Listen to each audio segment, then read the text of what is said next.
Bienvenidos a la Escuela Internacional de la Palabra. Esta clase es la Teología de la Trinidad, lección número 2. El subtítulo de esta clase es La Trinidad y el Antiguo Testamento, parte 1. Y comenzamos con una pregunta muy importante. Y esa es, ¿está la Trinidad en el Antiguo Testamento? Ahora, responder esta pregunta es más complicado de lo que ustedes pueden pensar. Los cristianos y los teólogos quieren decir que sí, pero debido a la revelación progresiva es más probable que sea no. Es una respuesta compleja porque la Trinidad nunca fue descrita expresamente en el Antiguo Testamento. Uno puede afirmar que la naturaleza de Dios lo ha insinuado. Lo que podemos decir es que la Trinidad no es negada o contradicha por el Antiguo Testamento, pero no se expresa claramente. Está claro que Dios, mientras siendo uno, es de alguna manera más que uno o complejo en su unidad. Dios habla de sí mismo como uno y también como varios. Es un misterio un poco diferente en el Antiguo Testamento. Se demuestran dos cosas: la unicidad de Dios o el monoteísmo en el Antiguo Testamento y la misteriosa pluralidad de Dios en el Nuevo Testamento. Necesitamos entender el contexto histórico del Antiguo Testamento para entender mejor el mundo en el cual Dios estaba hablando a los israelitas. Si Dios es Trinidad, ¿por qué primero menciona su unicidad y más tarde en el Nuevo Testamento aclara su Trinidad? Esto es probable porque los israelitas estaban en un mundo de politeísmo cuando había panteones enteros de deidades que gobernaban sobre diferentes cosas y diferentes regiones. Dios menciona su unidad a los israelitas en el Antiguo Testamento para mostrar una distinción de Yahweh y todas estas deidades paganas que existían en esos tiempos. En los sistemas de creencias del mundo antiguo había dioses con letra minúscula, dioses que gobernaban diferentes aspectos de la naturaleza y la vida humana. Si había un río cerca, por ejemplo, había un dios del río. Había el dios del sol, dioses agrícolas, dioses de la fertilidad, etcétera, etcétera, etcétera. Los relatos de la creación de diferentes culturas describen a los dioses creando el mundo a partir de su propia sustancia o partes del cuerpo. El enoteísmo, muy popular en el mundo antiguo, es la creencia de múltiples dioses, de nuevo con letra minúscula, pero la preferencia de un dios en particular, una deidad patrona. Algunos antiguos sumerios adoraban principalmente a Anu, una deidad del cielo, y Dios líder entre otros dioses y otras diosas. En Génesis 1 y 2, la Biblia es clara en que el Señor es trascendente, por encima de lo que Él crea. Él no toma un pedazo de sí mismo, de su propia sustancia, y hace el mundo de ella. Esto se llama la doctrina de crear, en otras palabras, ex nihilo, una frase en latín que significa crear todas las cosas de la nada. Hablemos ahora un poquito sobre el monoteísmo. Cuando Moisés escribió, en el principio Dios creó, estaba diciendo algo distinto de todas y cada una de las culturas que existían en ese tiempo, en esos días. Los israelitas fueron los primeros en unirse al monoteísmo. El monoteísmo es la regla exclusiva y divinidad de un solo Dios. Dios no gobierna con ningún otro Dios, solo Él es Dios. Dice la Biblia en Deuteronomio 4:35, a ti te fue mostrado para que supieses que Jehová es Dios y no hay otro fuera de Él. Y Deuteronomio 6:4 dice así, oye Israel, Jehová nuestro Dios, Jehová uno es. También dice la Biblia en Nehemías 9:6, tú solo eres Jehová. Tú hiciste los cielos y los cielos de los cielos, con todo su ejército, la tierra y todo lo que está en ella, los mares y todo lo que hay en ellos. Y tú vivificas todas estas cosas, y los ejércitos de los cielos te adoran. Entonces, habiendo dicho esto, tenemos suficientes bases para entender algo llamado santidad Hodesh.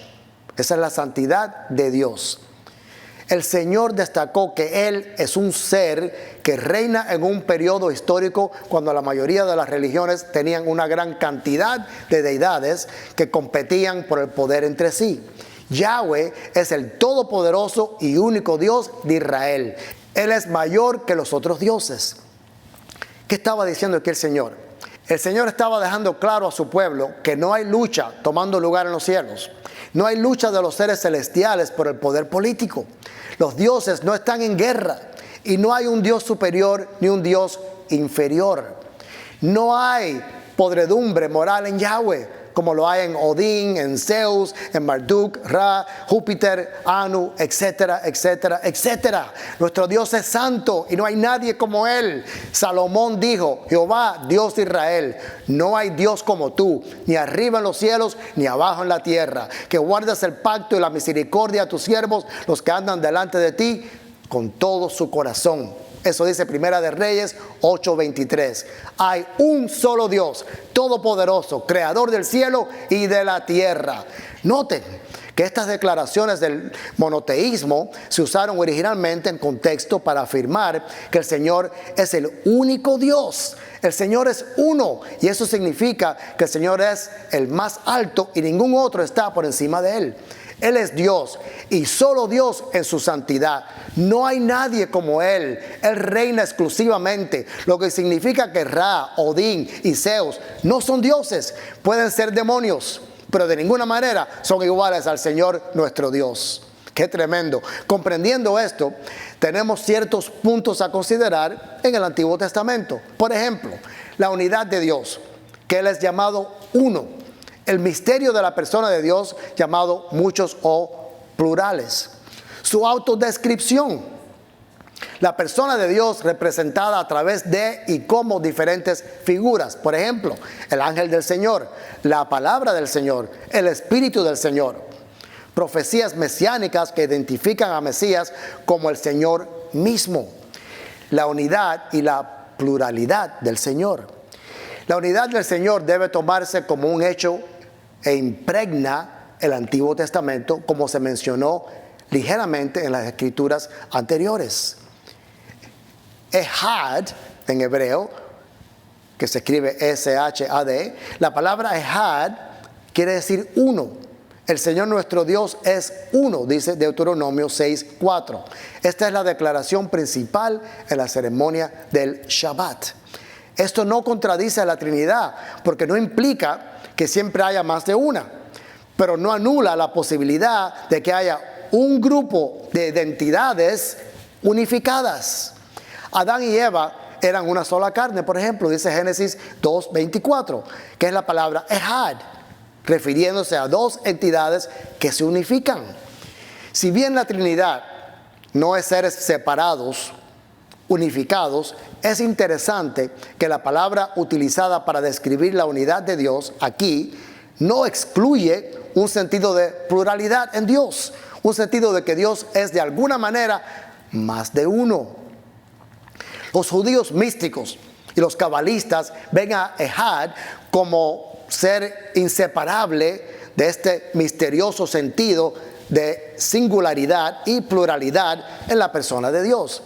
Hay ocasiones en el Antiguo Testamento donde Ehad se usa en un sentido de unificación, no solo un simple uno, sino un grupo que opera como uno solo. Vemos también unidad en la motivación en la Torre de Babel. Génesis 11:6 dice así: y dijo Jehová, he aquí el pueblo es uno, y estas todas tienen un solo lenguaje, y han comenzado la obra, y nada les hará desistir ahora de lo que han pensado hacer. Aquí, Ehad significa que la gente de Babel estaba unida en su cultura y motivación, así como hablaban un solo idioma. Esto toma el concepto de un pueblo colectivo llevado a la unidad por un objetivo común, la construcción de la Torre de Babel. Por eso tomó a Dios Padre, Dios Hijo y Dios Espíritu Santo que descendieran del cielo para destruir todo plan satánico o plan humanista que podían tener estas personas. Unidad en naturaleza o propósito se ve en Jacob, cuando Jacob estaba esperando, dice la Biblia, y mora con él algunos días hasta que el enojo de tu hermano se mitigue. Génesis 27:44. Aquí Ehad significa un grupo de días. Esos días comparten una naturaleza o propósito. Mantener a Jacob alejado de la ira de su hermano. Ese fue el propósito. Dice la Biblia en Génesis 29:20. Así se debe a Jacob por Raquel 7 años y le parecieron como pocos días porque la amaba. Qué precioso está eso. Caso similar aquí, en el que 7 años parece ser un grupo de Ehad, de días trabajando juntos, porque Jacob amaba mucho a Raquel. Está la unidad en la relación también. Génesis 34:16 dice así: entonces os daremos nuestras hijas y tomaremos nosotros las vuestras y habitaremos con vosotros y seremos un pueblo. Aquí Ehad significa unidad a través de una relación social de dos grupos de personas. Se le puede llamar una fusión de estos dos grupos en uno debido a los matrimonios. En este caso, Ehad es usada para representar la unidad en la relación recíproca. Está también la unidad de acuerdo. Dice Éxodo 24:3, y Moisés vino y contó al pueblo todas las palabras de Jehová y todas las leyes, y todo el pueblo respondió a una vez y dijo: haremos todas las palabras que Jehová ha dicho. Aquí vemos claramente que el pueblo de Israel confirma su pacto con el Señor respondiendo con una palabra, a una voz, un Ehad. Aquí Ehad significa la unidad de un grupo de personas a través de su convenio colectivo sobre algo muy importante. La mayoría de las veces Ehad se menciona en el Antiguo Testamento y este opera como el concepto numérico de uno. En estos ejemplos, Ehad funciona como unidad, no como el concepto numérico de uno. Con esto en mente, el Shema, como con otros casos en el Antiguo Testamento, se refiere a Dios siendo un ser individual, separado de todo el panteón de todos esos dioses en otras naciones. En otras palabras, Dios está diciendo que soy el mismo Dios en Génesis, Éxodo, Levítico, y no comparto mi gloria o poder con los dioses de Egipto, Asiria, Babilonia, etcétera, etcétera. Más claro ni el agua.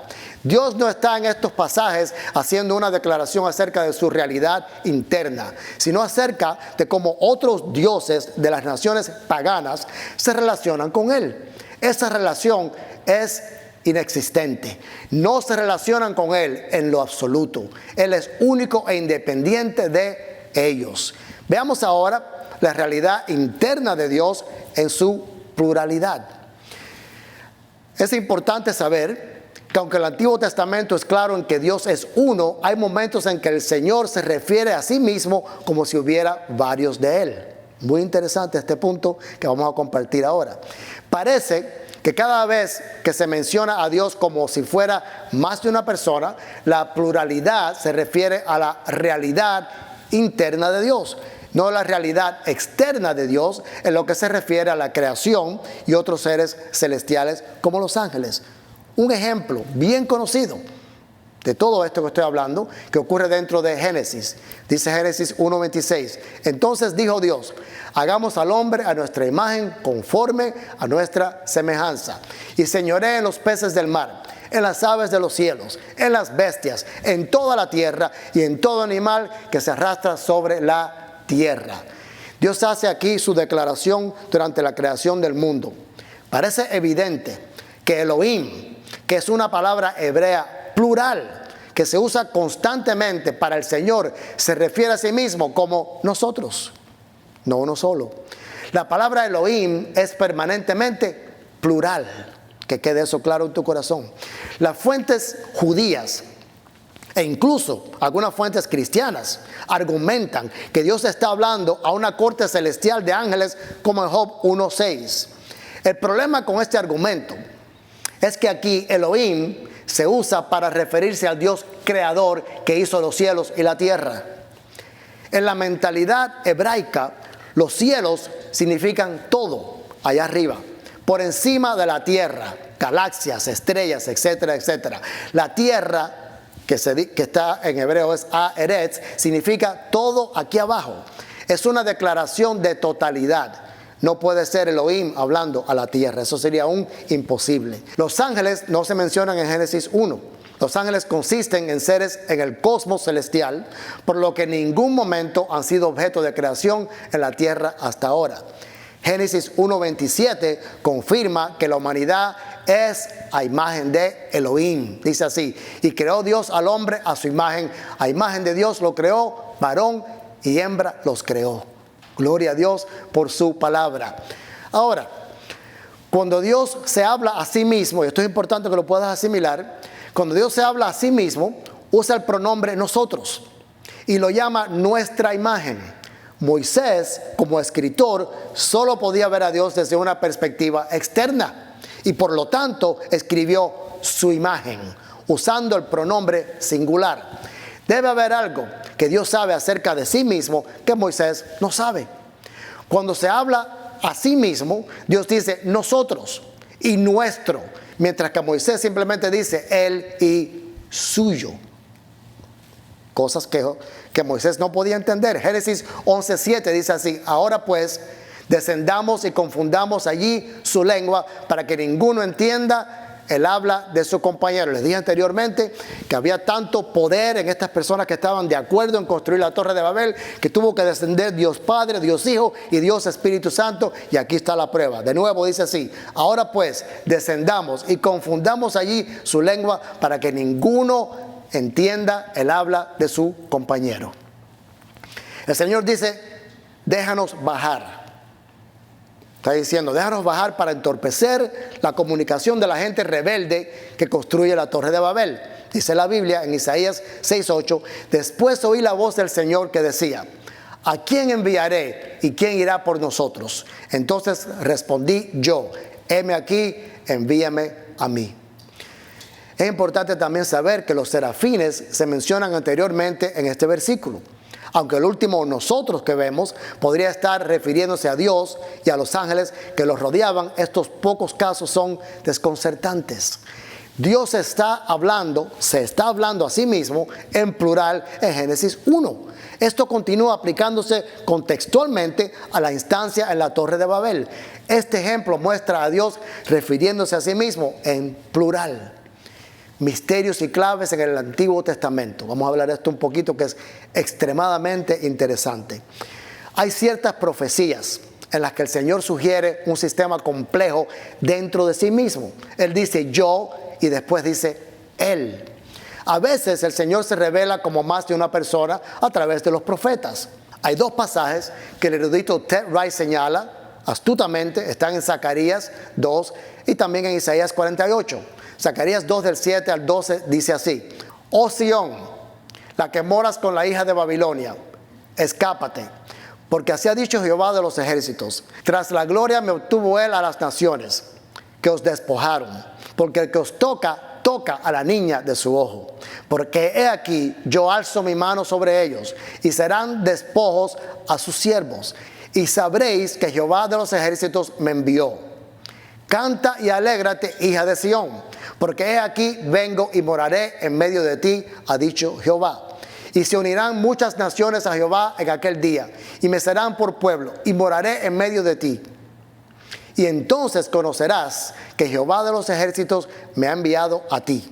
Y Jehová poseerá a Judá su herencia en la tierra santa, y escogerá aún a Jerusalén. Este es el Señor hablando. Presten atención, este es el Señor hablando.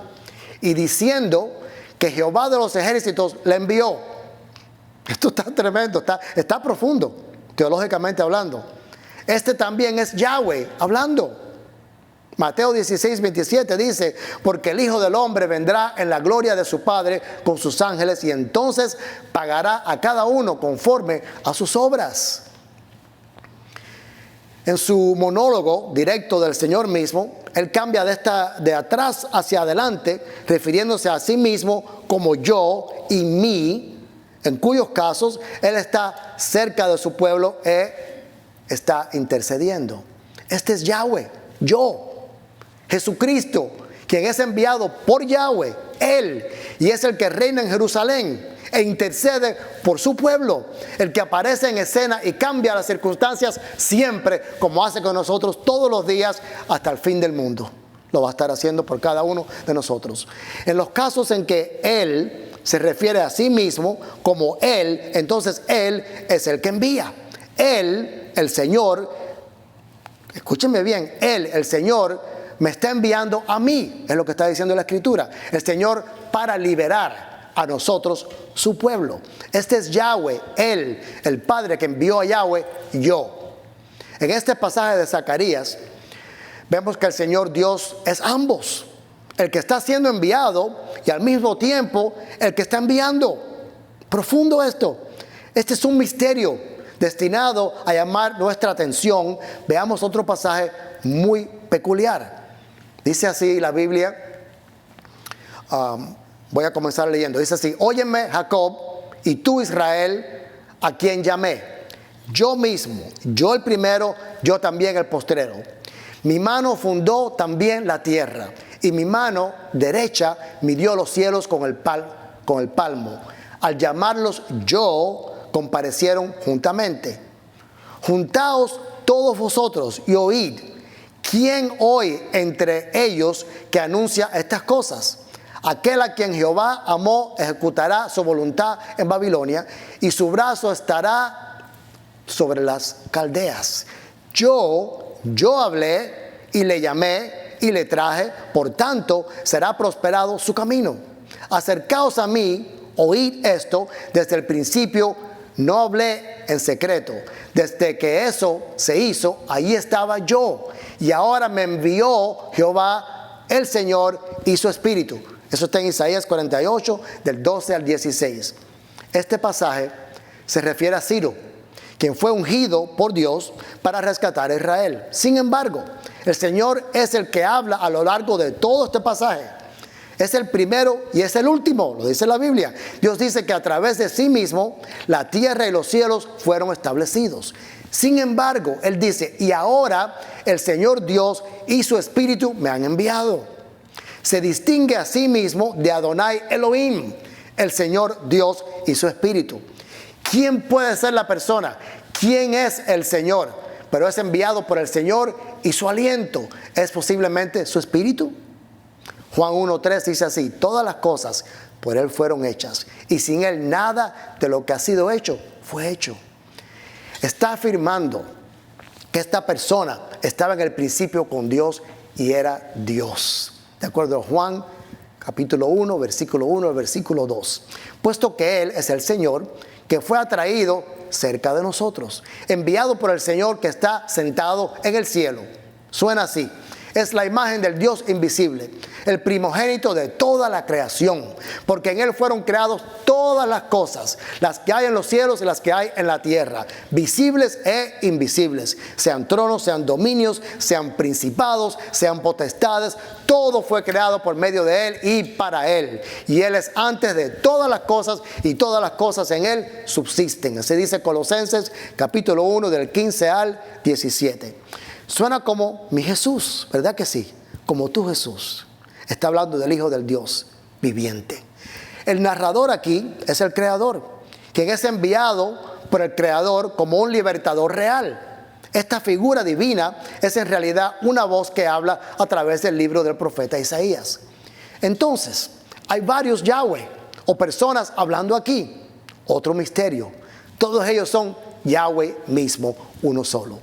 Resumen de esta clase: tengan en cuenta estos ejemplos misteriosos que hemos acabado de compartir mientras avanzamos hacia los ejemplos singulares de figuras en el Antiguo Testamento que se distinguen del Señor, pero que se refieren y tratan como el Señor mismo. Hemos establecido en esta clase que la mayoría de las declaraciones sobre el Señor en el Antiguo Testamento se refieren a sí mismo como singular, y que estas declaraciones estaban en un contexto antiguo de politeísmo.